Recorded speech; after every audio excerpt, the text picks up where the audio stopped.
So the next step is going to be in this lace section. I'm going to go out into the brown, 1/4 of an inch.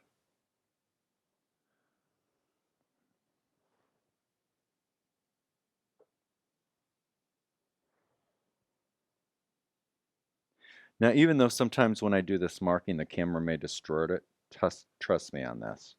It is 1/4 of an inch. It's one of the things when you're filming that I've noticed looking back at things. It's like, that doesn't look straight, but it is most of the time. 1/4 inch. Surprised he doesn't blame it on the cameraman. That's right, it is the cameraman. Round,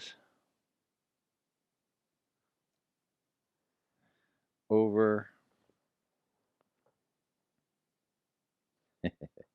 up, or the dogs. The dogs would be a good scapegoat for that.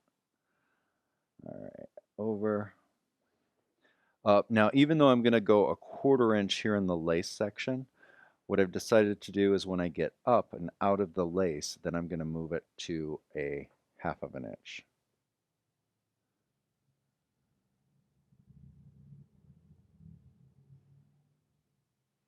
Okay, so here as I head across, now I'm going to change it to a 1/2 of an inch.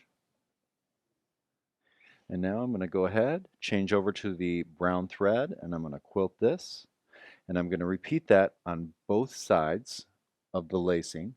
And then what I'll do is we're going to go in here and we're going to add the dog bone meander, just like we did at the top brown section. I'm going to work my way all the way down the quilt. So I'll have you join me a little later after I've moved down the quilt and I'm towards the bottom.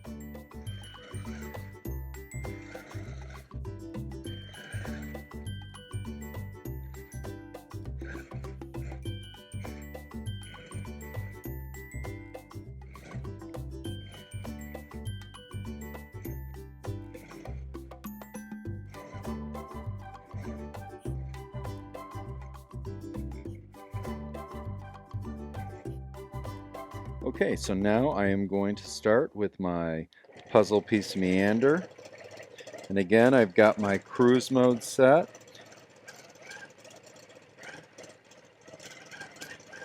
And I'm going to slide right into those tight spots.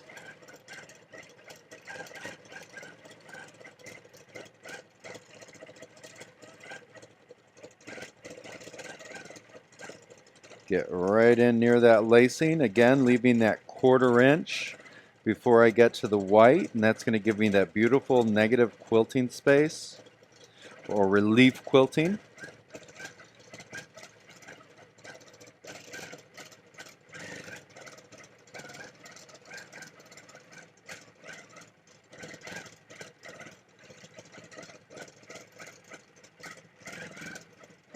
Beautiful texture, looks just like the texture that you would find in a football.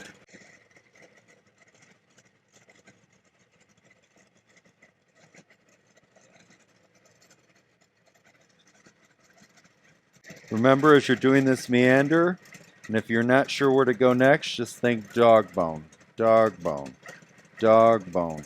The end of a dog bone, like you see on a cartoon.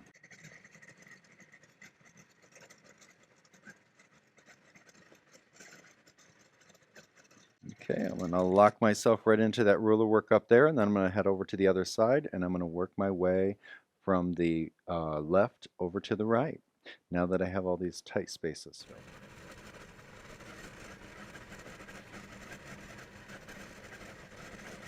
Dog bone, dog bone.